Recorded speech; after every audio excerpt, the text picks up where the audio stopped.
Hujan deras mengguyur di luar, sementara seorang pria yang ketakutan lari di koridor sebuah gedung dibuntuti ketat oleh nenek sihir yang mengerikan. Dengan napas tersengal dan tubuh hampir kehilangan tenaga, dia menerobos masuk ke toilet dan mengunci pintunya. Begitu sempat menahan napas sebentar, dia menoleh lalu melihat sosok itu justru menempel di langit-langit. Tanpa peringatan, nenek sihir itu langsung menerjang ke arahnya. Tiba-tiba adegan berpindah, memperlihatkan kalau semua itu cuma bagian dari game yang dimainkan lewat virtual reality. Serangan mendadak itu bikin Kroyan, si pemain, jatuh ke belakang dari kursinya sambil terengah. Dia buru-buru melepas headset VR-nya, tertawa kaku, lalu menggerutu kalau jump scare barusan bikin nyalinya rontok. Kolom chat live streamnya langsung meledak. Para penonton menertawakan jatuhnya dia, ada yang bercanda kalau dia sampai menempel di langit-langit. Ada juga yang ngakak karena dia memilih arah yang salah di dalam game. Satu orang bahkan mengaku sampai melempar ponselnya waktu nonton. Dengan mata membesar, Don menanggapi reaksi itu sambil menjelaskan betapa mengerikannya pengalaman tadi. Masih dalam suasana VR, dia menunjuk noda keringat di kursinya sebagai bukti sambil menegaskan kalau rasa takutnya beneran, bukan dibuat-buat. Lalu ada narasi singkat yang memperkenalkan dirinya sebagai Troy Doyan, streamer variety game tahun ketiga. Berkat penonton yang suka melihat dia menderita, dia entah gimana berhasil menjadikannya pekerjaan full time. Saat menoleh lagi ke layar, dia bersorak karena menemukan jalan keluar game itu cuma dalam sekali coba. Dengan semangat, dia memastikan semua orang sudah lihat itu. Lalu seorang penonton bernama Yudi mengirim donasi 20.000 ku dengan pesan jahil, menanyakan apakah Dian bakal lebih lama kalau pantainya cantik, nadanya bercanda, dan agak menyindir. Dian membalas dengan berdiri terbalik menempel di dinding sebagai ucapan terima kasih. Begitu duduk lagi, dia menjelaskan kalau dia tetap nggak sanggup seindah apapun pantainya. Dia mengingatkan kalau hantu yang kelihatan cantik justru berarti orangnya sudah kena pengaruhnya. Setelah itu dia bilang harus mengakhiri stream hari itu karena dia berencana pulang. Malam itu ada penonton yang menyinggung kolaborasinya dengan Sagi. Dian mengakui dia belum bisa menghubungi orang itu, jadi rencananya harus ditunda dulu. Penonton lain mulai ngobrol sendiri menyebut Sagi sudah lebih dari sebulan nggak stream. Mereka bertanya-tanya apakah ada sesuatu yang terjadi. Ada yang ingat Sagi pernah bilang dia menemukan game yang luar biasa dan menyuruh semua orang menantikannya, tapi besoknya langsung menghilang. Beberapa orang bercanda kalau dia mungkin sembunyi cuma demi main game itu. Doyan teringat ucapan Sagi yang dulu pernah menyemangatinya buat mengejar passion dan jangan biarkan ekspektasi keluarga menahan dia. Sagi juga pernah cerita kalau keluarganya awalnya enggak setuju, tapi lama-lama malah lebih heboh soal kesuksesannya dibanding dirinya sendiri.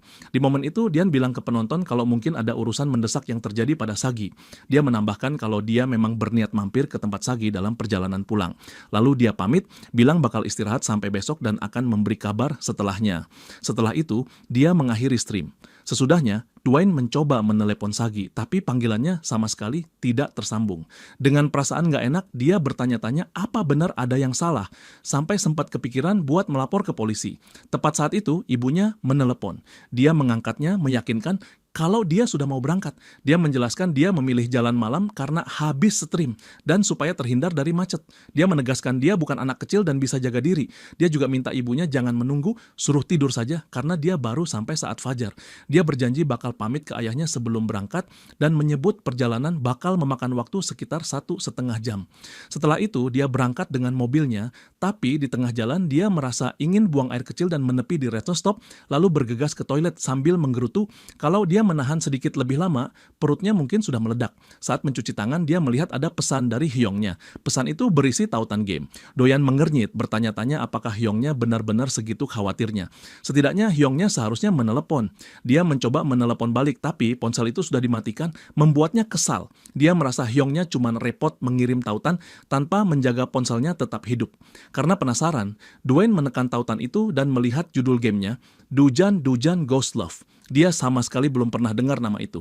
Saat membaca deskripsinya, dia tahu itu tentang hantu yang masih tinggal di dunia karena keterikatan dan pemain harus menaklukkan mereka dengan cinta agar mereka bisa pergi dengan tenang. Sebuah dating game dengan konsep hantu. Itu terdengar konyol buatnya. Dia teringat bagaimana Wonja pernah mengklaim menemukan game yang luar biasa, menyuruh dia menantikannya, lalu menghilang keesokan harinya.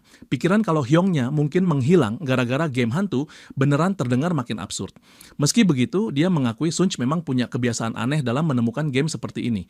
Dia menekan tombol install. Tepat di saat itu, petir menyambar di luar kafe bikin dia kaget, dia heran kenapa tiba-tiba ada petir. Saat menatap ponselnya lagi, dia melihat game itu sudah terpasang. Lalu muncul peringatan, dendam yang tertinggal dari perempuan sedingin salju, bahkan bisa membawa turun salju di tengah musim panas. Selain itu, berhenti di tengah jalan bukan pilihan. Apa dia yakin ingin memasang? Doon menganggap itu cuma peringatan biasa, merasa di rumah keluarganya pun dia nggak punya banyak hal yang bisa dikerjakan. Dia memutuskan buat coba saja dan kalau seru mungkin nanti dia stream. Tak lama, sistem pencocokan di ponselnya aktif. Setelah meninggalkan rest stop, Dwayne masuk mobil dan mulai melaju pulang. Hujan tiba-tiba turun deras.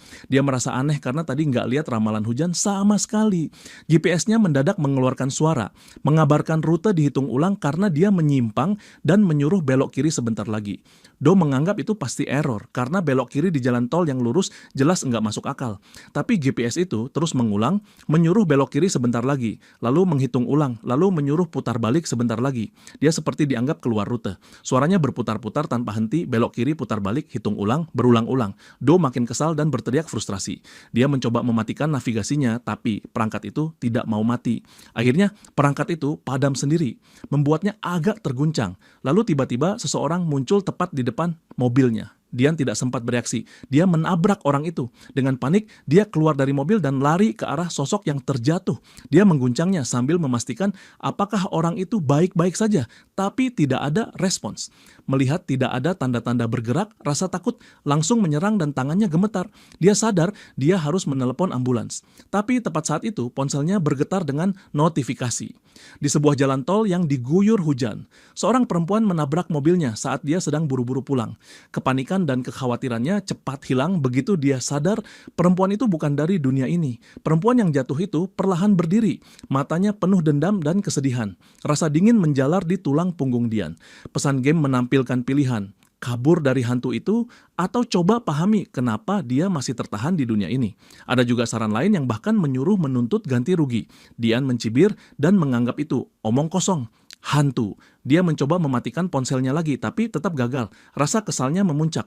Dia menyumpahi dirinya sendiri karena mengunduh aplikasi sembarangan. Saat mengangkat kepala, perempuan itu sudah berdiri dan menatapnya. Suaranya menggema dengan sakit, menanyakan kenapa dia membunuhnya, kenapa dia membiarkan dia mati. Ketika Dian melihat wajahnya lebih jelas, dia sadar itu bukan manusia. Rasa kaget membuat tubuhnya kaku. Matanya membesar dan dia menjatuhkan ponselnya karena ketakutan. Perempuan itu dengan tulang-tulang yang terlihat patah berdiri dengan cara yang tidak wajar sambil mengulang pertanyaan menyiksa itu. Suaranya terdengar rusak dan menyeramkan, dipenuhi sedih dan putus asa, memintanya untuk menolong.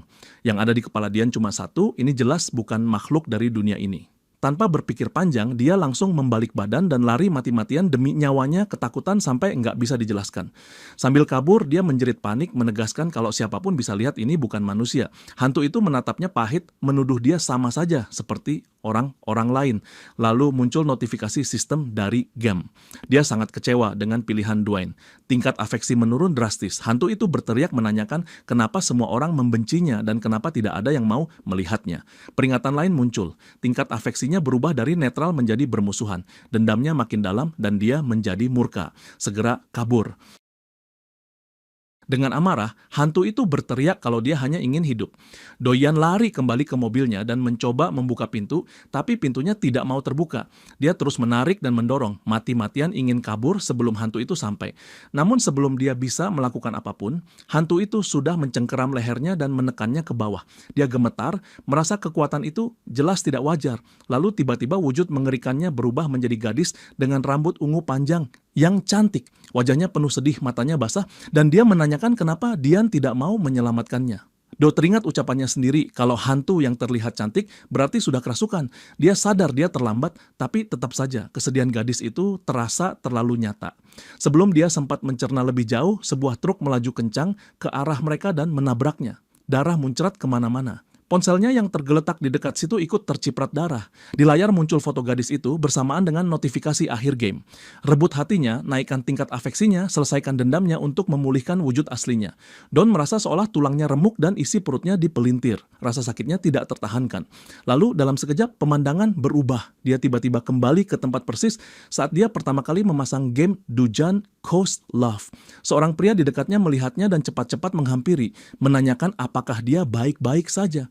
Tapi doyan yang gemetar panik malah berteriak menyuruh orang itu menjauh. Orang-orang sekitar menatap dengan bingung, berbisik-bisik, menanyakan ada apa dengannya. Ada yang berkomentar kalau menolong orang asing sekarang malah bisa bikin kena masalah.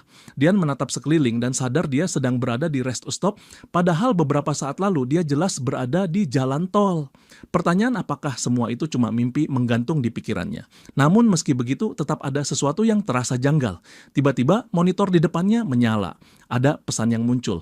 Chodian, kamu sudah mati, memulai ulang dari titik aman terakhir. Ada kencan yang sedang berlangsung. Pesan itu memperingatkan kalau dia tidak ingin melanjutkan kencan, dia harus segera meninggalkan area. Do makin bingung dan mempertanyakan apa yang terjadi. Kencan. Lalu layar menampilkan judul Gadis di Freeman Road diikuti profil dirinya. Namanya Cho Dian, umurnya 24 tahun, tingginya 180 cm, beratnya 74 kg. Tak jauh dari situ, pria tadi kembali menanyainya, memastikan apakah dia seorang mahasiswa dan apakah dia merasa baik-baik saja. Duo sama sekali tidak menggubris dan langsung kabur dari rest stop tanpa bicara. Dia masuk mobilnya dan tancap gas menuju rumah. Pikirannya kacau, ini tidak mungkin nyata. Ini pasti cuma halusinasi. Hantu itu tidak mungkin ada. Masa cuma karena memasang sebuah game, hal seperti ini jadi terjadi. Akhir-akhir ini dia memang kurang tidur karena terus streaming dan mengedit. Mungkin kalau dia sampai rumah dan istirahat, semuanya bakal kembali normal. Tapi monitor itu kembali bersuara, mengatakan rute dihitung ulang karena dia menyimpang. Dian menggeleng tidak percaya, merasa semuanya konyol. Monitor itu terus memperbarui arahan. Sebentar lagi belok kiri, rute sedang diatur, putar balik, jalan lurus. Instruksinya tidak berhenti. Dia tidak bisa menerima itu. Tidak mungkin ini benar-benar nyata. Lalu seolah takdir sengaja mempermainkannya, gadis hantu yang sama muncul lagi di depan mobilnya. Doyan gemetar ketakutan dan berteriak, tidak paham kenapa semua ini terjadi pada dirinya. Dia cuma main game dan streaming di kamar. Dia tidak menyakiti siapapun dan tidak punya musuh. Apa semua ini benar terjadi cuma karena sekali memasang game? Dia minta penjelasan, tapi monitor itu menjawab lagi, menggambarkan pergulatannya antara mimpi dan kenyataan saat sosok itu muncul lagi di hadapannya. Dan ini sudah untuk kedua kalinya. Berusaha menenangkan diri, Dian mengingatkan dirinya kalau pada akhirnya ini cuma game. Semua bakal baik-baik saja. Dia juga pernah main visual novel waktu stream.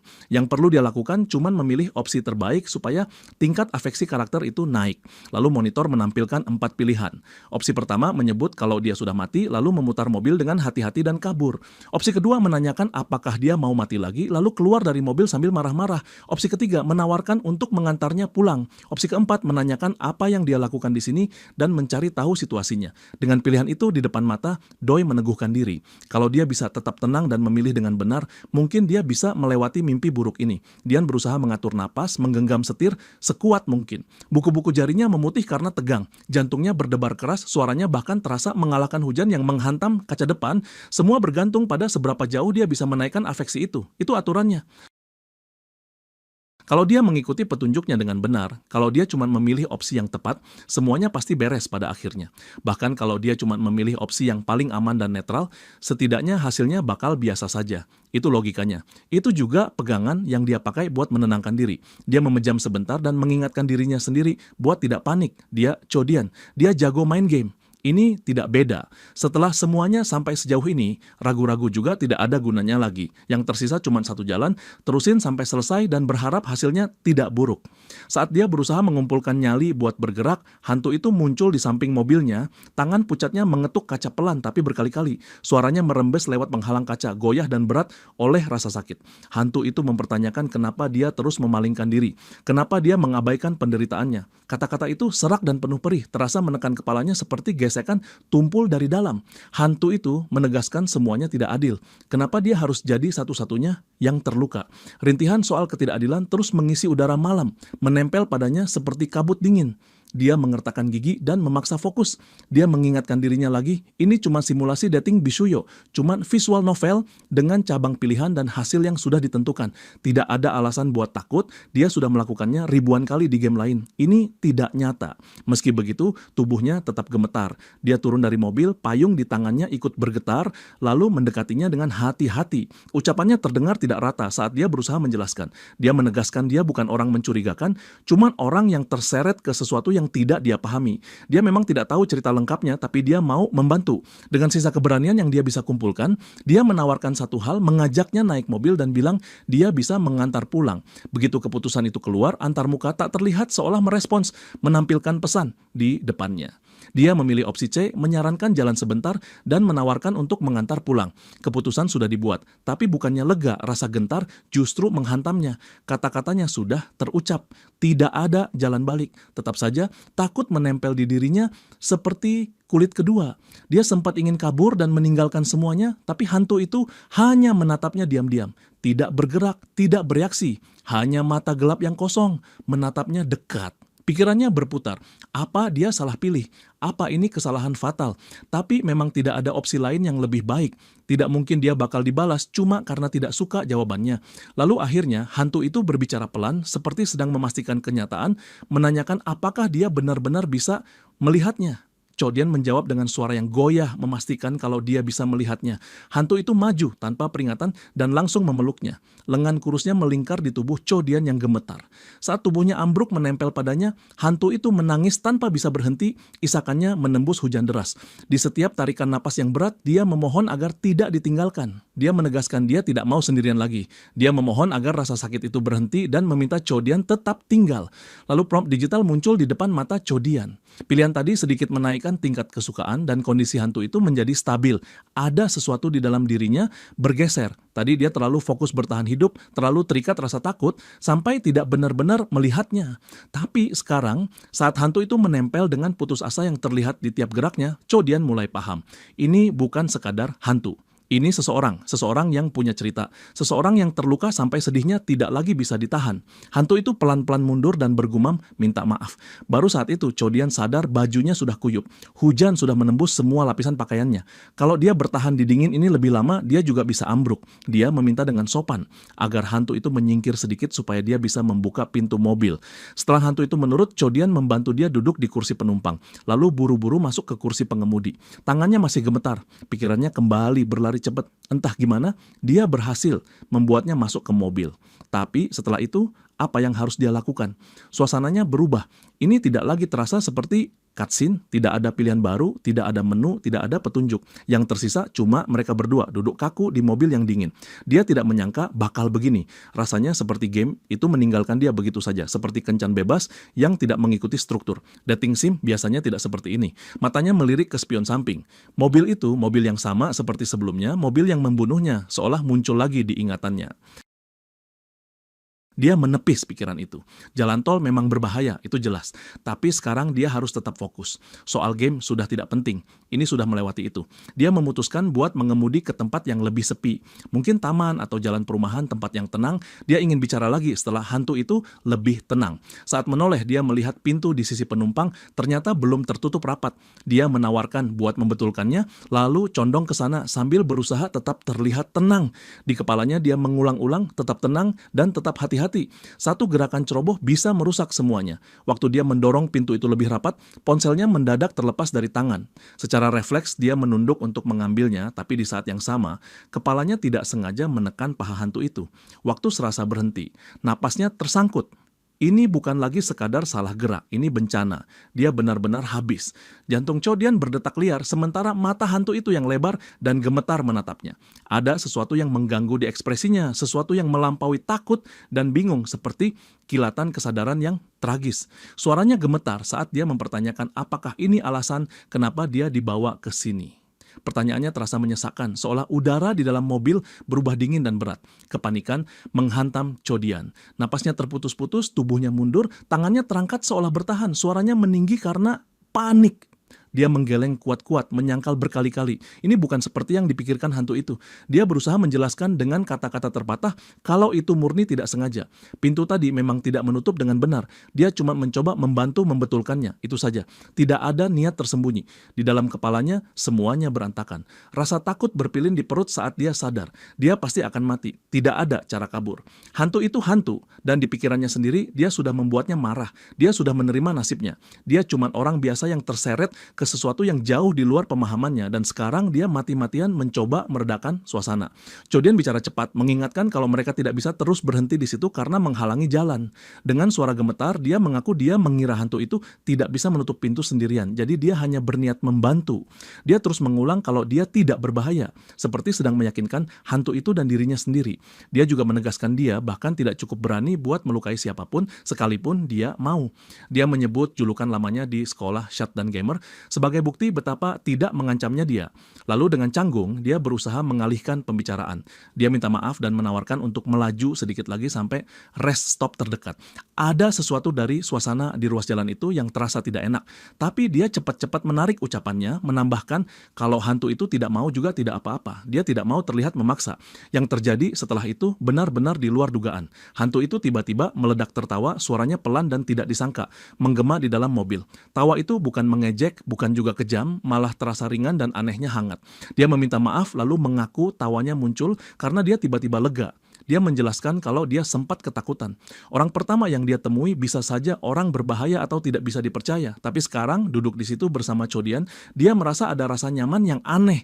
Dia berterima kasih karena Chodian berhenti, tidak memalingkan diri dan mau memberinya tumpangan. Dengan nada lembut, dia memperkenalkan diri sebagai Hayan dan menanyakan nama Chodian. Chodian yang masih terguncang tapi mulai lega ikut memperkenalkan diri. Hayan tersenyum dan mengucapkan terima kasih lagi. Dia bilang ini pasti merepotkan, tapi Chodian tetap memilih menolongnya. Chodian buru-buru menepisnya, bilang itu bukan masalah, cuma memutar sedikit saja. Saat Hayan menatap keluar jendela, suaranya turun jadi lirih. Dia bilang semuanya terasa aneh, seperti tidak nyata. Dia tidak pernah membayangkan bakal dapat kesempatan bicara seperti ini lagi. Di suatu titik, dia sudah menyerah berharap. Chodian ragu, lalu bertanya hati-hati apakah Hayan nyaman untuk cerita apa yang sebenarnya terjadi.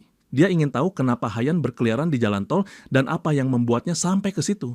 Tapi karena sadar itu bisa terasa menyakitkan, dia melunakkan ucapannya, bilang Hayan tidak perlu menjelaskan kalau memang berat. Dia cuma tidak bisa menahan rasa ingin tahu. Ekspresi Hayan berubah jadi jauh dan penuh sakit. Dia mulai pelan terbata seperti sedang menarik potongan mimpi buruk yang terpecah. Dia mengaku dia sendiri tidak paham semuanya. Dia pernah dibawa pergi oleh seorang pria yang belum pernah dia lihat, orang asing total. Lalu semuanya gelap. Saat sadar, dia mendapati dirinya sendirian di jalan tol, bingung dan kehilangan arah. Awalnya dia percaya dia entah bagaimana, selamat dari apapun yang terjadi. Dia berpegang pada keyakinan itu. Dengan putus asa tapi masih berharap, dia bahkan tidak sadar kalau dia sudah mati. Ketakutan memakan dia. Dia takut pria itu akan kembali, jadi dia mulai lari kemana saja. Yang penting menjauh. Dia tetap berada di jalan tol sambil berharap ada yang menolong, tapi ada sesuatu yang terasa salah. Orang-orang melewatinya tanpa melirik. Tidak ada yang mendengar tangisnya. Hari demi hari lewat, kakinya sakit, suaranya melemah, tapi jalan itu seolah tidak berakhir. Dia terjebak di putaran yang tidak bisa dilihat orang lain. Lama-lama kebenaran itu menekan masuk. Dia sudah mati dan terikat di tempat itu. Sendirian, dilupakan, tidak terlihat. Suaranya gemetar saat dia mengakui betapa tidak masuk akalnya semuanya. Waktu Chodian pertama kali menyapanya setelah lama tanpa kontak, dia sempat mengira dia berhalusinasi. Dia meminta maaf, malu karena terlalu banyak bicara dan terlalu emosional. Tapi memikirkan keluarganya, meski cuma sekali, membuat matanya berkaca-kaca. Dia tertawa kecil dengan air mata dan mengucapkan terima kasih lagi. Chodian diam, terbebani oleh ceritanya. Dia mencari sesuatu, apapun, yang bisa meringankan beban itu, tapi tidak ada yang terasa benar. Akhirnya dia bertanya pelan, apa yang akan Hayan lakukan kalau keluarganya tidak bisa melihatnya? Hayan menarik napas dan berhenti sebentar sebelum menjawab. Dengan suara yang hampir tidak terdengar, dia meminta izin untuk tinggal sedikit lebih lama. Mata Chodian membesar karena kaget. Pertanyaan itu menjatuhkannya. Melihat reaksinya, Hayan tersenyum lagi, kali ini dengan sedikit malu, dan mengakui ekspresi kaget Chodian membuatnya ikut canggung. Lalu dia meminta satu hal minimal agar Chodian menyampaikan pesan terakhirnya pada keluarga. Tanpa ragu, Chodian mengangguk, suaranya terasa mantap. Pikiran Chodian kembali berputar liar. Seberapapun dia mencoba menalar, kebenaran terasa makin jauh. Apa Hayan benar-benar cuma karakter yang lahir dari baris kode dan sistem game? Gagasan itu menggigit, kosong, dan tidak nyata. Pertanyaan menumpuk di kepalanya, tidak habis dan tidak terjawab. Tapi di tengah bingung dan sulit percaya itu, ada satu perasaan yang naik paling kuat. Dia benar-benar ingin bertemu keluarganya. Harapan itu menahan dia di tengah kekacauan. Namun sebelum dia sempat merapikan pikiran, semuanya berubah tanpa peringatan. Pesan sistem yang dingin memotong suasana seperti pisau, mengumumkan kencannya berakhir. Momen tenang itu hancur dan Chodian tersisa berdiri terpaku, bingung, berusaha menangkap apa yang sedang terjadi. Hangat di udara menghilang. Kenyataan atau apapun yang dia pijak seolah menguap di sekelilingnya. Saat latar digital memudar, dia mengulurkan tangan putus asa ingin mempertahankan koneksi itu. Hayan menoleh padanya, wajahnya memadukan sedih dan pengertian. Hayan meminta maaf, menjelaskan kalau kejernihan dirinya hanya kembali saat malam. Walau Chodian sudah banyak menolong, di siang hari dia merasa tidak berdaya dan nyaris tidak bisa bertahan sebagai dirinya sendiri. Dengan rasa bersalah, dia mengajukan satu permintaan lagi. Dia sadar itu egois, tapi dia butuh sedikit waktu lagi sebelum semuanya terlepas lagi. Chodian tidak ragu, dia menjelaskan dia akan tinggal di rumah orang tuanya sampai besok. Itu berarti dia punya waktu. Waktu untuk bertemu lagi, waktu untuk bicara. Masih banyak hal yang belum terucap, masih banyak yang ingin dia pahami. Dia meminta Hayan untuk bertemu lagi malam ini, di jam yang sama, di tempat yang sama seperti sebelumnya. Hayan tersenyum tipis, tenang tapi sungguh-sungguh, dia mengangguk tanpa ragu. Dia akan datang. Dia akan menunggu malam ini, lalu secepat kemunculannya, dia menghilang. Di tempatnya, layar lain muncul di depan Chodian. Notifikasi sistem berkedip tebal. Kencan tengah malam telah berakhir. Skor romansa didapat. Skor itu 80 poin dan satu hukuman mati diterapkan. Peringkat romansanya B. Dia memperoleh 40 LP. Toko LP kini terbuka. Chodian menatap layar itu tanpa ekspresi jelas. Angka dan poin itu tidak berarti apa-apa, itu cuma deretan data yang dingin dan terasa terlalu pribadi. Tapi sisa perasaan dari malam tadi sama sekali tidak dingin. Cahaya pagi pelan-pelan menyusup ke ruangan. Malam panjang yang menguras emosi sudah lewat, tapi bebannya masih menempel seperti bayangan. Chodian tetap diam, mencoba memahami kekacauan digital di sekelilingnya. Tip lain muncul di layar, seolah mengejek kebingungannya. Saat kencan bebas, tindakan sekecil apapun bisa memengaruhi afinitas karakter. Istilah yang muncul di kepalanya berputar-putar, LP, afinitas peringkat. Ini bukan bahasa rasa sayang, ini mekanik game. Semuanya mulai terasa nyata di kepalanya. Ini memang game, dating simulation, tapi tidak ada yang terasa seperti game. Kekosongan di dadanya makin dalam. Emosi dari tadi malam, kesedihan, tatapan Hayan yang ingin bertahan, hangat di suaranya, semuanya masih terlalu nyata. Dia masih bisa merasakan sisa senyum itu. Bagaimana sesuatu yang terlihat setulus itu bisa ada di dalam dunia buatan. Lalu ingatan itu datang, bayangan Hayan sendirian di jalan tol yang gelap, tersesat dan terus berjalan. Kenapa dia ada di sana? Apa dia cuma bagian dari alur atau dulu benar-benar pernah hidup di dunia nyata? Apa dia jiwa yang terjebak di sistem atau sesuatu yang lebih tragis? Dadanya menegang. Semakin dipikir, semakin dia merasa tenggelam. Pertanyaan terus menumpuk satu demi satu, makin berat. Kepalanya terasa sesak oleh tumpukan pikiran sendiri. Lalu ponselnya bergetar. Ada pesan masuk, Hong menyuruhnya datang ke tempatnya. Mata Chodian sempat menyala, seolah ada harapan kecil. Kakaknya mungkin tahu sesuatu, mungkin akhirnya ada jawaban. Tanpa buang waktu, Chodian langsung menelepon, tapi yang didapat cuma hening. Nomor yang dia hubungi sedang tidak aktif. Genggamannya di ponsel mengeras. Kesal bercampur takut. Lagi-lagi begini dan di saat seperti ini. Dia langsung keluar dan melaju ke apartemen kakaknya. Begitu sampai, pintunya ternyata tidak tertutup rapat, hanya terbuka sedikit, seperti ada orang yang pergi terburu-buru.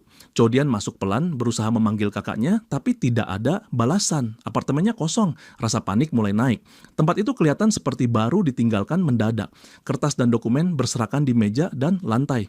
Udara di dalam terasa sunyi, terlalu sunyi sampai bikin merinding. Lalu matanya menangkap sesuatu di dekat ujung meja, selembar kertas kusut. Dia mengambilnya dan mendadak membeku. Itu selebaran orang hilang, dan di situ ada foto Hayan. Waktu terasa berhenti. Napasnya tertahan, kertas itu ikut bergetar di tangannya. Semua beban seolah jatuh sekaligus. Dia cuma memasang game, dan bukan sembarang game, tapi Bishu Dating Simulation. Tapi yang ini beda. Chodian menatap selebaran itu, pikirannya berputar karena tidak percaya. Wajah Hayan ada di sana. Teks tebal di bawahnya meminta siapapun yang punya petunjuk untuk melapor. Chodian kebingungan, tidak paham bagaimana seseorang yang cuma di rumah main game bisa berujung seperti ini. Semuanya tidak nyambung. Matanya lalu bergeser ke dinding terdekat yang penuh tempelan foto. gambar korban pembunuhan, dan orang hilang. Kebanyakan terhubung dengan kasus tragis. Hayan juga disebut dibunuh oleh seseorang yang tidak pernah dia kenal. Beberapa artikel terlihat familiar, seperti yang pernah muncul di berita. Di saat itu, ada kemungkinan yang menamparnya. Mungkin orang-orang yang dibunuh secara tidak adil kembali sebagai hantu, lalu mengambil wujud karakter di game. Dia membuka sebuah buku catatan yang pernah ditulis kakaknya. Di situ tertulis penjelasan kalau setiap hantu muncul di tempat mereka mati atau di lokasi yang punya ikatan emosi kuat. Selama mereka masih punya tubuh fisik, mereka tidak bisa bergerak terlalu jauh dari lokasi itu. Meski ada variasi, roh-roh yang berkeliaran seperti itu cenderung menghilang saat energi positif kuat muncul, seperti pagi hari. Catatan itu juga mengingatkan, apapun yang terjadi, game itu tidak bisa dihentikan atau dihapus. Seperti dating sim lain, satu-satunya cara maju adalah menaikkan tingkat afeksi dan mencapai ending. Chodian menatap halaman itu, kepalanya makin berat. Tiba-tiba, sesosok hantu memakai topeng kepala beruang Teddy muncul di depannya. Api berpendar dari tubuhnya saat dia bergumam memberi peringatan supaya Chodian bersembunyi dengan benar atau rambutnya bakal kelihatan. Sosok itu menolak ide bersembunyi di kebun, memperingatkan soal benih selada yang bisa terinjak. Chodian kaku, dada terasa mengencang. Di layar game ponselnya, notifikasi muncul. Peringatan itu menyebut tingkat afeksi hantu itu berada di kebencian, dan dia harus segera kabur. Hantu bertopeng itu lanjut menyebut lebih banyak tempat yang tidak boleh dipakai sembunyi, bukan dekat pagar, karena bisa menginjak dan merusak sulur labu. Dia melihat pita merah. Nada suaranya berubah jadi dingin. Sosok itu menyatakan dia sudah menemukan Chodian. Detik berikutnya, api meledak dari tubuhnya dan kaca di sekitar pecah. Ruangan langsung hancur, seluruh ruangan kakaknya dilalap ledakan. Pipa-pipa pecah dan air menyembur deras. Chodian tergeletak di lantai dalam keadaan terluka, gemetar, kepalanya seperti kosong. Game macam apa ini? Kenapa kakaknya sampai mengirim tautan itu? Di benaknya, potongan catatan dari buku harian kakaknya muncul, seolah itu permintaan tolong. Mata Chodian berkaca-kaca ketika dia sadar, mungkin selama ini kakaknya memang sedang meminta bantuan. Lalu hantu itu muncul lagi, kali ini berdiri sangat dekat sambil membawa tas yang sudah rusak.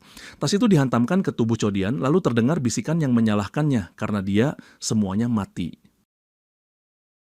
Darah mengalir dan Chodian ambruk. Pesan sistem muncul menyatakan Chodian telah mati. Sekejap kemudian, Chodian sudah kembali ke tempat yang sama saat dia memarkir mobil sebelumnya. Tubuhnya bergetar keras saat dia megap-megap. Suaranya pecah karena putus asa, mempertanyakan kenapa ini terjadi padanya. Dia mencoba menelepon Hong lagi, tapi ponselnya tetap tidak aktif. Paniknya makin penuh. Dia membuka lagi game kutukan itu dan mengecek waktu. Sudah berapa lama dia terjebak begini tanpa solusi. Tapi setidaknya sekarang dia tahu beberapa hal. Game itu tidak bisa dihapus. Bahkan kalau dia membuang ponselnya lalu kembali, tetap ada batas nyawa. Awalnya dia sempat yakin, tapi desain UI dan dua ikon hati yang hilang membuatnya jelas. Sisa nyawanya sedang dihitung. Dating sim hantu yang mempertaruhkan nyawa nyata terasa keterlaluan. Kalau dia cerita ke siapapun, dia cuma bakal dianggap gila. Kalau dia bisa mendapatkan buku catatan itu lagi, mungkin ada jawaban lain. Tapi dia tidak bisa balik ke sana. Namun diam saja juga tidak mengubah apapun. Karena sudah berjanji untuk membantu dan harus maju, Chodian mendatangi lingkungan lama Hayan dan menanyai seorang wanita tua soal keluarganya. Wanita itu bilang mereka sudah pindah lebih dari setahun lalu. Dulu ada seorang ayah dan dua anak perempuan tinggal di lantai atas, tapi setelah anak perempuan yang lebih tua hilang, mereka akhirnya pindah. Waktu Chodian bertanya apakah wanita itu tahu mereka pindah kemana atau punya kontak, wanita itu menggeleng, dia tidak tahu. Dia menyarankan Chodian untuk membiarkan mereka. Mereka baru mulai membangun hidup lagi bersama anak yang lebih muda, jadi sebaiknya jangan mengorek luka lagi. Saat berjalan pergi, Chodian bertanya-tanya apakah warga sekitar tidak tahu kalau Hayan sebenarnya sudah mati. Keluarganya sudah pindah dan hidup terus berjalan, jadi apa gunanya datang ke sini sekarang? Hayan juga cuma bisa bergerak di malam hari. Tadi Chodian sempat berharap dia bisa membawa Hayan bertemu keluarga, kalau dia berhasil menemukan mereka. Tapi harapan itu runtuh. Dia menelepon ibunya dan bilang ada urusan mendadak jadi dia tidak bisa datang hari ini. Ibunya kesal dan mengingatkan kalau dia sudah berjanji. Kakaknya sudah ada di sana dan ayahnya juga akan segera datang. Chodian menegaskan dia pasti datang besok, lalu menutup telepon. Sambil menatap lagi poster orang hilang Hayan, pikirannya balik ke buku catatan itu. Di situ tertulis roh yang berkeliaran menghilang saat pagi. Tapi hantu bertopeng Teddy yang dia temui di rumah kakaknya muncul di siang hari. Warga sekitar juga seolah tidak tahu Hayan sudah mati. Kalau tubuh Hayan ditemukan, mungkin dia bisa lepas dari batas malam saja. Cara paling aman adalah menemui Hayan dan bertanya langsung. Kalau tubuh itu ditemukan, keluarga pasti akan dihubungi. Chodian menghela napas. sudah terlalu malam. Akan enak kalau malam ini ada perkembangan, tapi kalau dia malah mengecewakan Hayan, itu juga jadi masalah. Sementara itu, Hayan berdiri di pinggir jalan dan memperhatikan setiap mobil yang lewat. Dia berharap salah satunya adalah Cho Dian, tapi tidak pernah. Meski begitu, dia menenangkan diri. Mereka sudah berjanji ketemu nanti. Baru sebentar berlalu, tidak perlu buru-buru, Cho Dian pasti datang. Hujan mulai turun, malam makin larut. Hayan duduk sendirian di pinggir jalan, diam-diam menangis di bawah lampu jalan. Pada akhirnya Cho Dian mendekat dan memastikan apakah dia baik-baik saja. Dia juga menyampaikan maaf karena terlambat, menjelaskan dia cuma berniat tidur sebentar, tapi tidak mendengar alarmnya. Kencan tengah malam hampir dimulai. Hayan menyandarkan kepala pelan ke dada Cho Dian. Dia sempat takut Cho Dian tidak datang. Cho Dian menenangkannya dan menegaskan lain kali dia akan datang lebih cepat. Saat malam makin dalam, Cho Dian dan Hayan duduk diam di dalam mobil. Suasananya berat tapi tenang. Hayan berdiri di dekat pintu penumpang dengan gerak yang ragu-ragu. Cho Dian menatapnya, bingung melihat posturnya yang canggung. Hayan kelihatan benar-benar tidak nyaman. Akhirnya dia mengaku dia merasa sangat malu, sampai ingin menghilang saja. Cho Dian mencoba meredakan suasana dengan bilang dia sempat mendatangi rumahnya Hayan tadi siang. Mata Hayan langsung berbinar. Hayan cepat-cepat ingin tahu bagaimana hasilnya, apakah keluarganya baik-baik saja, dan apakah mereka sempat membahas dirinya. Tapi jawaban Cho Dian meredupkan semangat itu. Cho Dian menjelaskan keluarganya sudah pindah setahun lalu, dan sekarang ada orang lain yang tinggal di sana. Senyum Hayan memudar dan sedih pelan-pelan naik ke wajahnya. Hayan minta maaf karena sudah bikin Cho Dian jauh-jauh datang, tanpa hasil. Cho Dian lalu mengalihkan topik dengan lembut. Dia mengusulkan mereka mampir ke minimarket terdekat untuk ngobrol di sana. Mereka bisa coba menghubungi orang tuanya langsung. Kalau tidak berhasil, mereka bisa melaporkan kasus orang hilangnya ke polisi. Cho Dian menegaskan mereka setidaknya harus mencoba semua cara yang ada. Hayan tidak perlu khawatir, Cho Dian akan bantu sampai selesai. Mendengar itu, Hayan ragu sebentar. Suaranya turun saat dia menanyakan satu hal, kenapa Cho Dian membantu sejauh ini. Dia tidak punya apa-apa untuk membalas. Cho Dian sebenarnya bisa saja mengabaikannya. Kata-kata itu menggantung, mentah, dan penuh ketidakpastian. Cho Dian berpikir sebentar. Sebagian dirinya ingin bilang dia melakukan ini cuma karena game kutukan, dan lebih baik Hayan menyuruhnya menghapus game itu saja. Tapi dia tidak bisa mengucapkan itu. Di saat itu, notifikasi game muncul di ponselnya dan memintanya memilih jawaban. Ada dua opsi yang tampil. Opsi A menyebut alasannya karena Hayan adalah tipe Cho Dian. Opsi B menyebut alasannya karena Cho Dian merasa kasihan, rasa panik merambat. Cho Dian tidak tahu harus jawab apa. Karena gugup, dia malah melontarkan opsi pertama dan mengaku dia membantu karena Hayan adalah tipenya. Hayan memiringkan kepala, bingung, lalu mempertanyakan apakah maksudnya Cho Dian punya fetish hantu atau sesuatu yang aneh. Cho Dian makin malu dan buru-buru menyangkal. Dia berusaha menjelaskan dia cuma ingin membantu karena Hayan terlihat sangat sedih. Ada orang cantik yang menangis dan dia tidak sanggup berpaling. Itu bukan sesuatu yang spesial. Hanya itu. Hening sebentar. Lalu Hayan bertanya pelan, apakah Cho Dian datang jauh-jauh ke sini? Memang sengaja. Sebelum Cho Dian sempat menanggapi, suara GPS menyela dan memberitahu mereka akan segera tiba di tujuan. Cho Dian dan Hayan sampai di sebuah titik, lalu Cho Dian menunjuk ke arah minimarket. Hayan menatapnya dan mempertanyakan apakah Cho Dian cuma memilih yang paling dekat. Cho Dian menanggapinya seadanya, sementara Hayan menjelaskan dia memang harus hati-hati. Ada orang yang menolong hanya untuk menuntut uang dari keluarga atau meminta sesuatu yang mencurigakan sebagai balasan. Hayan mengaku tanpa bantuan Cho Dian, dia mungkin masih berkeliaran sendirian dan kemungkinan besar akan diusir lagi. Cho Dian kaget dan buru-buru menegaskan dia tidak pernah punya niat seperti itu. Hayan malah tertawa, bilang itu cuma bercanda, dan reaksi Cho Dian terlihat lucu. Dia bahkan menyuruh Cho Dian terus bereaksi seperti itu. Cho Dian meminta Hayan berhenti menggodanya. Hayan minta maaf dengan gaya main-main dan mengaku dia merasa lebih rileks sekarang. Dia meyakinkan dirinya sendiri, Cho Dian tidak terlihat seperti orang jahat, lalu cepat-cepat menepisnya dengan bilang dia cuma bicara ke diri sendiri. Tapi begitu menyadari minimarketnya tutup, mereka sama-sama bingung harus bagaimana. Cho Dian mengusulkan pindah ke tempat lain. Hayan menyarankan daripada bolak-balik, mereka sebaiknya cari tempat berteduh dari hujan supaya bisa ngobrol dengan benar. Tidak lama mereka memesan kamar di motel dekat situ. Begitu masuk ke kamar, Hayan langsung melompat ke atas ranjang dan terlihat terpukau karena empuk. Chodian bertanya apakah Hayan datang ke sana cuma demi ranjang. Hayan menjelaskan setelah setiap hari hidup di atas aspal, dia benar-benar kangen rasa ranjang yang asli. Selama berhari-hari yang dia lihat cuma jalan tol yang tidak habis-habis dan suara rusa, tapi yang paling dia rindukan tetap lembutnya kasur. Dia menyuruh Chodian ikut berbaring juga. Chodian jadi canggung dan meminta Hayan tidak mengatakan hal-hal yang bisa disalahpahami. Hayan menegaskan maksudnya cuma karena ranjang itu memang empuk. Chodian lalu mengalihkan topik dan menyebut sesuatu yang dia pelajari. Hantu yang tubuhnya tertinggal biasanya bertahan dekat tempat mereka mati, lalu menghilang saat matahari terbit. Setelah itu Chodian mengeluarkan selebaran orang hilang dan menunjukkannya pada Hayan. Dia menemukannya saat datang ke rumah Hayan dan warga di sana bilang Hayan hilang 2 tahun lalu. Bahkan ketika Chodian menghubungi pusat orang hilang, statusnya masih tercatat sebagai orang hilang. Chodian meminta Hayan menjelaskan apa yang terjadi. Hayan mengaku dia juga tidak tahu semuanya. Di selebaran itu nama, umur, dan tinggi badannya tertulis 22 tahun dan 1 cm. Hayan mengingat dia pulang setelah selesai kerja paruh waktu. Saat dia mulai setengah sadar, kecelakaannya sudah terjadi. Ada seorang pria yang jalannya sempoyongan seperti mabuk keluar dari mobil dan menelepon seseorang. Waktu pria itu sadar, Hayan masih hidup. Pria itu mendekat pelan-pelan lalu mencekiknya sampai dia pingsan.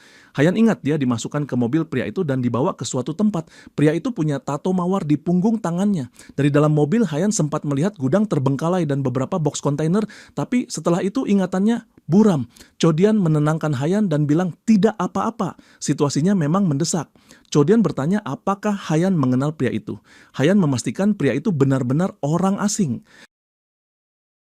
Di kepala Chodian, potongan kejadian itu tersusun. Kecelakaan mungkin terjadi karena mengemudi dalam keadaan mabuk, lalu karena takut, pria itu mencoba membuang tubuhnya. Chodian menyarankan mereka mulai dari memeriksa peta satelit untuk mencari gudang-gudang terbengkalai. Kalau lokasinya bisa dipersempit, mereka mungkin bisa menemukan tubuh Hayan. Chodian menegaskan mereka harus menangkap pelakunya bersama-sama dan orang yang membunuh harus dihukum.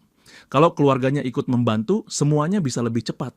Chodian menanyakan apakah Hayan masih ingat kontak keluarganya, karena informasi itu tercantum di poster orang hilang. Hayan ragu. Waktu sudah lewat lama dan dia khawatir. Bagaimana kalau keluarganya sudah berhenti mencari? Bagaimana kalau menghubungi mereka cuma membuat mereka makin sakit? Chodian menegaskan itu tidak akan terjadi. Keluarganya sudah melewati banyak hal saat mencari Hayan.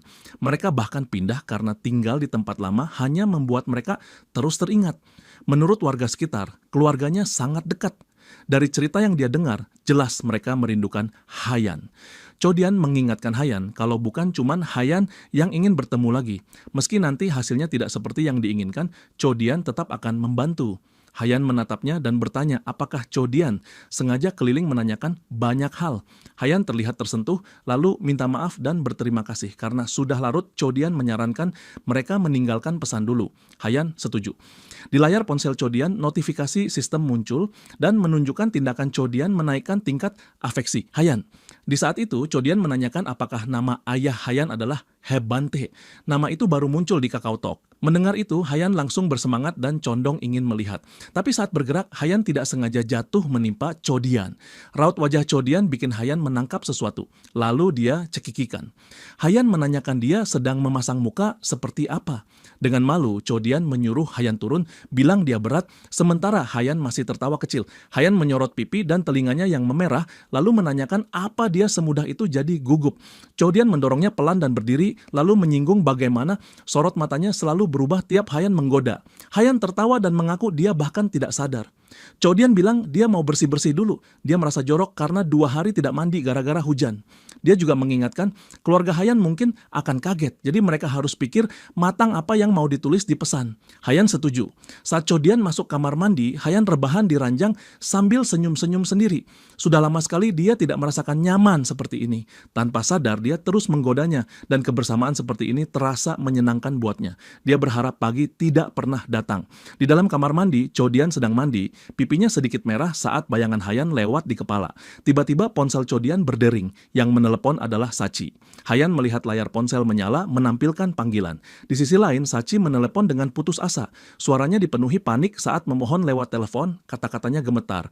Matanya berkaca-kaca, tangannya bergetar, dan dia seperti berbisik agar Chodian mengangkat. Bunyi dering terasa makin menekan di telinganya, menambah rasa ngeri yang mendekat. Lalu hawa dingin aneh merayap di sekitar Sachi. Sesosok hantu yang mengerikan muncul di dekatnya, kehadirannya menyesakkan dengan aura yang penuh niat jahat. Suaranya terdistorsi dan tidak wajar, tapi terasa familiar saat menyapanya. Hantu itu memanggilnya apa? Nadanya bergeser antara manis dan marah. Hantu itu mengingatkan kalau dulu Sachi pernah bilang dia cantik dan mereka seharusnya kencan. Sekarang hantu itu menuntut jawaban. Suaranya syarat rasa dikhianati dan obsesi. Berkali-kali dia menanyakan kenapa Sachi kabur dan tiap kata membuat nadanya makin gelap. Sachi berdiri kaku, tidak bisa menjawab, sementara suara hantu itu menggema seperti kutukan. Setelah selesai bersih-bersih, Chodian kembali dan mencoba menelepon Sachi, tapi Sachi tidak mengangkat. Melihat itu, Hayan bertanya apakah tadi panggilan penting. Hayan menanyakan apa seharusnya dia bilang dari tadi. Chodian menenangkan, bilang tidak apa-apa. Kalau memang ada masalah, pasti akan menelepon lagi. Tapi meski dia mengulang itu, ada rasa tidak yakin yang tertinggal. Dari ranjang, Hayan menatap dan menanyakan apa Chodian benar-benar baik-baik saja, apalagi dia malah tiduran di lantai begitu. Chodian yang kini berbaring di lantai tersenyum tipis dan bilang dia baik. Dia menjelaskan karena dia sering duduk lama, kadang dia tidur di lantai saat punggungnya terasa sakit. Hayan lalu ragu-ragu sebelum bertanya, Chodian kerja apa waktu mulai bisa melihat hantu, dan apakah keluarganya punya latar dukun atau semacamnya, karena dia sempat bilang pulang ke rumah keluarga. Chodian menjawab santai. Dia tidak berasal dari garis keturunan spiritual apapun, dia cuma streamer game. Dia tumbuh tanpa hubungan apapun dengan dunia itu. Hayan adalah hantu pertama yang pernah dia lihat. Hayan merasa itu menarik, lalu dengan nada menggoda menunjuk kalau dirinya memang yang pertama. Dengan semangat, Hayan bilang dia ingin datang ke apartemen Chodian dan lihat cara dia siaran. Chodian mengaku apartemennya kecil dan berantakan, tapi Hayan bilang itu justru bikin dia makin ingin datang. Chodian menambahkan setelah urusannya selesai, dia akan mengundangnya. Mereka terus ngobrol dan malam perlahan bergeser menuju fajar. Hayan tampak antusias, seolah itu bakal jadi pertama kalinya dia datang ke tempat seorang cowok. Hayan sempat ragu, lalu menanyakan apa dia boleh bertemu Chodian lagi besok. Sebelum Chodian sempat menjawab, Hayan menghilang. Chodian spontan mengulurkan tangan dan memanggil namanya. Jendela sistem muncul. Kencan tengah malam telah berakhir, peringkat romansa Chodian tercatat. Sesampainya di rumah, Chodian berdiri di depan gerbang rumah keluarganya sambil bergumam. Dia sudah bilang akan datang, dan sekarang dia datang. Kata-kata keras ayahnya terngiang, seolah menegaskan dia menyedihkan karena berharap sesuatu dari orang seperti dirinya. Dengan getir, Chodian menilai dirinya sendiri. Tadi dia sempat terlihat percaya diri di depan Hayan, tapi sekarang dia justru ragu dan kalah. Dia menyuruh dirinya masuk, makan cepat, lalu pergi. Chodian menyapa ayahnya dan menanyakan kabarnya. Ayahnya tidak menjawab. Ibunya yang menyambut bilang kakaknya akan segera sampai, lalu menyuruh Chodian menimbang badan sedikit. Mereka duduk untuk makan. Ayahnya menoleh ke anak sulung dan menanyakan bagaimana hidup sebagai residen medis. Kakaknya menjawab dia mulai terbiasa. Ayahnya mengingatkan agar jangan lengah karena jadi dokter tidak mudah. Ibu Chodian menyela dan memarahi ayahnya karena menekan orang yang sudah baik-baik saja.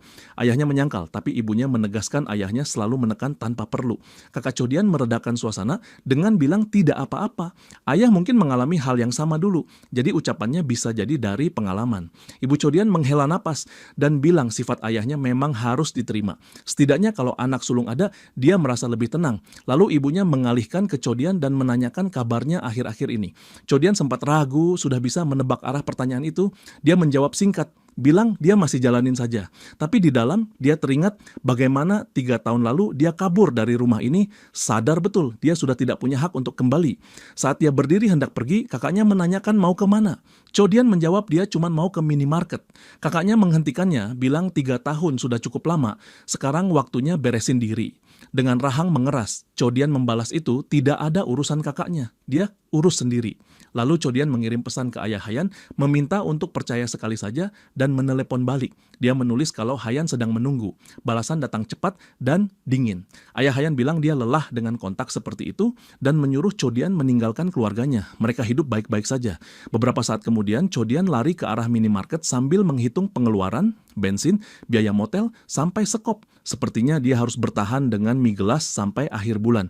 Pikirannya lalu beralih ke sistem LP. Setelah kencan berakhir, LP diberikan berdasarkan skor hubungan. LP itu bisa dipakai di toko, tapi tanpa minimal 10 poin, orang bahkan tidak bisa mengecek cara pakai barang yang belum bisa dibeli. Dari barang-barang yang tersedia, ada satu yang terlihat mungkin berguna buat situasinya sekarang, kalau dia memutuskan memakainya. Sepanjang malam dia menyetir mengikuti GPS sampai suaranya akhirnya memberi arahan perjalanan akhir, dia sudah tiba di lokasi tujuan. Dia ingat ada 3 gudang dekat area tempat dia pertama kali bertemu Hayan. Ketiganya punya kontainer pengiriman. Bahkan foto dari 2 tahun lalu menunjukkan cuma lokasi ini yang punya kontainer. Tapi ada masalah. Sebuah peringatan memastikan barang itu sekarang sedang dipakai. Chodian bingung. Dia harus cari apa di tempat begini cuma dengan 1 foto lama sebagai petunjuk. Tapi dia mencoba tetap berharap punya petunjuk lebih baik daripada tidak sama sekali. Gunung di depannya juga tidak terlalu besar. Kalau dia menyisir semua area, mungkin dia bisa menemukan yang dia cari. Dengan pikiran itu, Chodian mulai menggali. Waktu berjalan lambat, lelah mulai menekan tangan dan kakinya. Rasa ragu merayap. Apa ini masuk akal? Cari 1 pohon berlubang di hutan yang penuh pohon. Apa dia harus melakukan semua ini sendirian? Mungkin lebih baik meyakinkan keluarga Hayan saja. Kalau keluarga yang berduka ikut terlibat, mungkin semuanya bisa bergerak. Tapi untuk sekarang, semua ini masih sebatas teori di kepalanya. Chodian yang sudah memantapkan diri bergumam, dia harus bertemu Hayan sekali lagi. Kakinya bergetar dan tiap gerakan kecil terasa menunjukkan betapa tidak fit tubuhnya. Dia menghela napas dan sadar dia memang harus mulai olahraga. Tiba-tiba suara Hayan menggema di ingatannya. Kalimat yang dulu sempat dia ucapkan menanyakan kenapa Chodian tidak menyelamatkannya, terasa menancap. Saat kata-kata itu memukul dadanya, Chodian berdiri bingung dengan dirinya sendiri. Dia mempertanyakan apa yang sedang dia lakukan di sini. Kenapa dia sampai sejauh ini demi seseorang yang baru dia temui. Lalu notifikasi muncul di ponselnya menyebut perempuan itu. Semuanya terasa klik.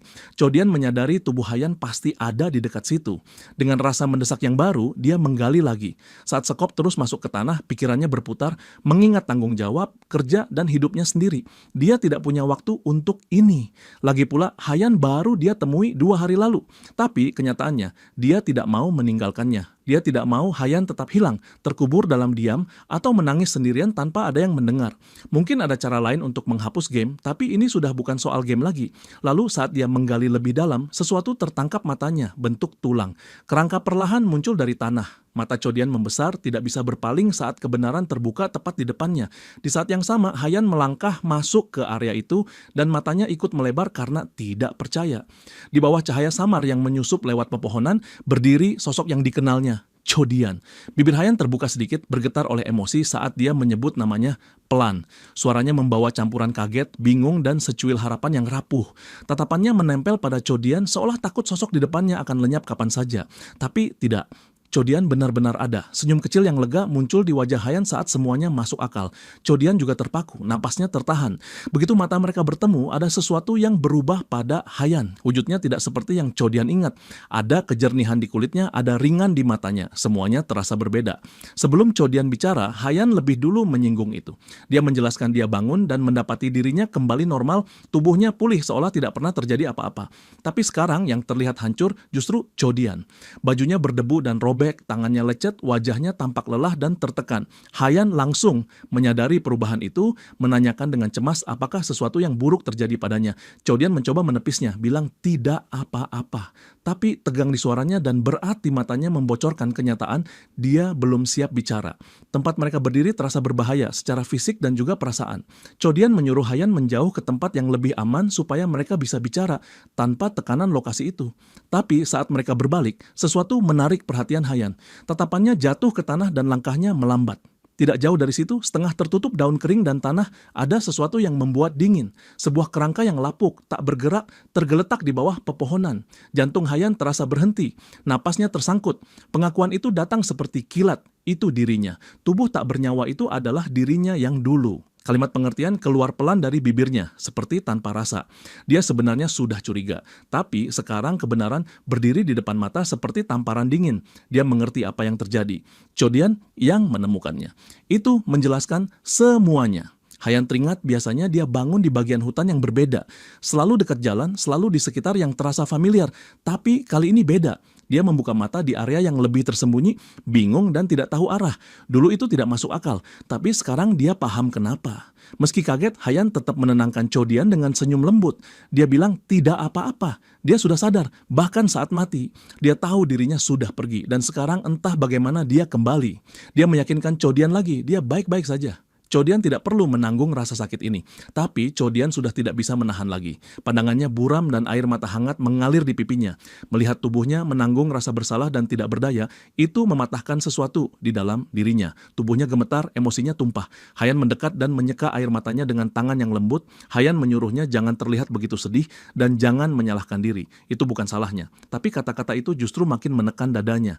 Melihat Hayan masih mencoba menenangkannya membuat semuanya terasa lebih buruk. Sedih di wajah Hayan menempel di hati Cho Dian seperti luka yang belum kering. Cho Dian hanya bisa memikirkan betapa tidak berdayanya dia tidak bisa menyelamatkan, tidak bisa melindungi, tidak bisa mencegah kematian itu. Lalu lampu terang menyilau menembus pepohonan. Suara mesin dan gesekan sepatu di daun kering memenuhi udara. Kendaraan polisi mengelilingi area, petugas mulai menutup lokasi dengan pita kuning dan pembatas portabel. Seorang pria tinggi dengan pakaian sipil maju ke depan, tenang tapi tegas. Dia memperkenalkan diri sebagai detektif Han Yong-chil dari unit kejahatan kekerasan. Matanya menyapu lokasi dengan tajam, lalu berhenti pada Cho Dian. Dengan nada yang terbiasa, detektif itu mulai bertanya. Dia bilang baru kembali dari memeriksa TKP dan sudah punya beberapa pertanyaan. Menurut laporan, Cho Dian melihat tanda-tanda aneh, memutuskan menyelidiki, lalu menggali sampai menemukan kerangka yang terkubur. Cerita di permukaan sudah terdengar janggal, tapi yang paling mengganggu detektif adalah Cho Dian membawa sekop.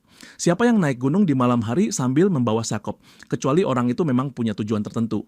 Detektif itu menegaskan pemeriksaan sebenarnya akan dilakukan nanti di kantor, tapi dia tidak bisa menahan rasa ingin tahu. Dia menanyakan kenapa dari seluruh gunung yang luas, Cho Dian memilih menggali tepat di titik itu. Itu tidak terlihat seperti kebetulan. Dari sudut pandang profesional, itu lebih tampak seperti tindakan orang yang menyembunyikan rasa bersalah. Orang yang melakukan kejahatan, lalu menyesal dan kembali untuk melapor sendiri. Cho Dian yang terlihat terguncang mencoba bicara. Suaranya pecah saat dia menjelaskan dia melakukannya karena dia merasa tidak enak pada Hayan. Itu saja. Dia tidak berniat jahat, dia cuma ingin menolong. Tapi begitu nama itu keluar dari mulutnya, detektif itu menyipitkan mata. Dia mengulang nama Hayan. Nadanya berubah dingin dan langsung. Detektif itu menunjukkan tubuhnya bahkan belum teridentifikasi dan tidak ada nama korban yang dirilis. Jadi bagaimana Cho Dian bisa tahu siapa korbannya? Pertanyaan itu menggantung, berat, dan tidak memberi celah. Cho Dian membeku dan tidak bisa menjawab. Bibirnya bergetar, tangannya mengepal di sisi tubuh, semua mata tertuju padanya. Dan di momen itu, di bawah beban kebenaran dan kecurigaan, dia cuma punya diam. Di kepala Cho Dian, pikirannya berputar mencari kata yang tepat. Dia tidak mungkin bilang dia melihat hantu. Dia tahu itu akan terdengar gila. Ide untuk membuka semua soal game sempat lewat, tapi dia menyingkirkannya. Tidak ada yang bakal percaya. Lalu suara Hayan terdengar, penuh mendesak, menegaskan kalau Cho Dian benar-benar mencoba menolongnya. Lagi pula, orang lain bahkan tidak bisa melihat Hayan. Kecemasan Cho Dian makin dalam. Dia kewalahan, tidak tahu harus menjelaskan semuanya dengan cara apa, sampai memohon agar mereka percaya. Di saat itu, seorang pria berlari mendekat. Ayah Hayan. Napasnya terengah dan wajahnya panik, dia berteriak mengumumkan kalau putrinya ada di sana. Melihat itu, emosi Hayan langsung naik. Matanya berkaca-kaca saat menatap ayahnya setelah sekian lama. Begitu mengenali Cho Dian, pria itu langsung menghampirinya. Dia memastikan Cho Dian memang orang yang menghubunginya. Cho Dian menyampaikan kenyataan kalau dia menemukan tubuh Hayan. Walau mungkin sulit dipercaya, Cho Dian meminta satu momen kepercayaan. Hayan ingin melihat ayahnya meski cuma sekali. Dengan perasaan yang campur aduk, ayahnya memanggil-manggil putrinya, menanyakan dia ada di mana. Cho Dian menoleh untuk menjawab, menyebut Hayan ada tepat di sampingnya. Tapi sebelum kalimat itu selesai, detektif menyela dan memperkenalkan diri sebagai detektif Han Yong-chil dari unit kejahatan kekerasan. Detektif itu mengingatkan identitas korban belum dipastikan. Dia juga menambahkan kalau pria itu bukan pihak terkait, dia tidak bisa mengizinkan akses ke TKP. Tidak terlihat oleh orang lain, Hayan berdiri dekat dan memanggil ayahnya pelan. Suaranya bergetar karena rindu. 2 tahun dia berkeliaran sendirian, percaya keluarganya pasti mencari. Walau sudah mati, dia belum benar-benar pergi. Dan sekarang kalau bahkan ayahnya tidak bisa melihatnya, dia tidak tahu harus bagaimana. Dia takut harus sendirian lagi. Sistem menanggapi emosi yang naik itu menyebut keterikatannya makin kuat. Melihat sakitnya Hayan, Cho Dian menggenggam tangannya lalu mulai menjelaskan semuanya. Dia mengingat saat mengemudi di jalan tol, ada seorang perempuan acak-acakan berlumuran darah tiba-tiba menghalangi mobilnya. Sejak saat itu dia sudah tahu perempuan itu sebenarnya sudah mati. Itu membuatnya ketakutan. Dia belum pernah melihat hal seperti itu. Dia refleks ingin kabur, tapi perempuan itu menangis dan memohon agar tidak ditinggalkan sendirian. Nama perempuan itu Hayan. Chodian datang sejauh ini karena dia ingin menolong Hayan. Dia mengaku dia tidak tahu cara membuat orang percaya, tapi entah kenapa dia bisa melihat orang mati. Detektif itu mencoba bicara lagi dengan nada tajam, tapi ayah Hayan memotong, masih fokus pada putrinya. Dia menanyakan apakah putrinya benar-benar ada di sana. Chodian mengonfirmasi pelan. Tanpa banyak bicara, ayah Hayan berbalik dan menuju mobilnya. Dia bilang dia mau mengambil sebuah boneka yang dulu sangat disayangi Hayan sejak kecil. Bahkan setelah besar, Hayan masih tidak bisa tidur tanpa boneka itu. Ayahnya membawa boneka itu sejak Hayan menghilang, berharap suatu hari Hayan pulang. Dengan tangan gemetar, dia menyerahkan boneka itu pada Chodian dan menanyakan satu hal. Kalau putrinya benar-benar ada, bisakah Chodian menanyakan nama boneka itu? Saat boneka itu melayang di udara, seolah diangkat oleh sesuatu yang tak terlihat, semua orang terdiam. Tidak ada yang bisa melihat Hayan, tapi pemandangan itu cukup untuk membuat bahkan yang paling skeptis ikut gelisah. Chodian menjawab pelan, nama bonekanya Man. Setelah itu, Chodian dan ayah Hayan duduk bersama dan minum jus dalam diam. Pria itu menghela napas panjang. Dia mengaku selama ini rasanya seperti sesak dan sekarang dia baru bisa bernapas. Dia berterima kasih pada Chodian dari lubuk hati karena sudah menolong putrinya dan berjanji akan mencari cara membalasnya. Chodian hanya menepis, bilang itu tidak apa-apa. Itu memang sesuatu yang ingin dia lakukan. Ayah Hayan lalu membicarakan putrinya dengan emosi yang dalam. Hayan anak yang rajin tapi terbebani hidup yang lahir dari ayah yang tidak berguna. Hidupnya penuh kesulitan dan bahkan saat mati pun dia tidak bisa beristirahat dengan tenang. Itu membuat hati ayahnya hancur. Dia bertanya-tanya apa yang akan terjadi pada Hayan sekarang. Chodian menyampaikan pesan dari Hayan. Hayan ingin bilang dia baik-baik saja. Sejak menghilang, dia mengkhawatirkan ayahnya dan adik perempuannya. Dia tahu seperti apa hidup mereka tanpa dirinya, dan dia tidak bisa pergi tanpa ucapan perpisahan terakhir. Dia bersyukur ayahnya bertahan dan tetap menjalani hidup. Kalau ayahnya bisa terus bertahan sambil sesekali memikirkannya, itu sudah cukup. Hayan berterima kasih. Hayan senang pernah jadi putrinya. Dia juga menyampaikan penyesalannya. Tidak ada rasa sakit yang lebih besar daripada pergi lebih dulu daripada orang tua. Hayan minta maaf karena mendahului. Dan kalau suatu saat dia terlahir lagi, dia berharap bisa jadi putrinya lagi. Mendengar kata-kata terakhir itu, ayah Hayan gemetar. Dia berbisik kalau dia juga merasakan hal yang sama. Putrinya dulu bahagia. Layar sistem berkedip menampilkan pesan. Bagian The Girl on the Freeman Road menandai titik percabangan. Walau sudah mati, Hayan tidak bisa pergi dan terus berkeliaran di jalan tol tanpa akhir.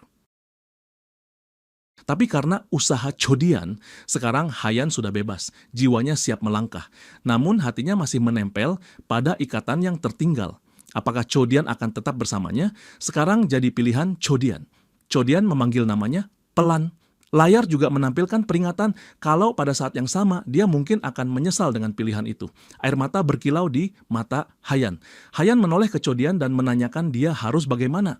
Sistem memunculkan prompt menanyakan apakah Chodian akan mengajaknya berkencan. Suara Hayan pecah oleh emosi.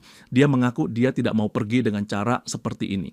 Chodian diam, pikirannya berputar karena ragu. Dia mempertanyakan tindakannya sendiri, tidak tahu apa yang membawanya sampai titik ini. Dia tidak tahu apakah dia mengambil keputusan yang tepat atau cuma terseret perasaan. Meski begitu, ada sesuatu di dalam dirinya yang mendorongnya maju. Hayan mengingatkannya pada ucapan yang baru kemarin dia keluarkan, kalau dia akan mengundang Hayan ke tempatnya setelah semua urusan selesai.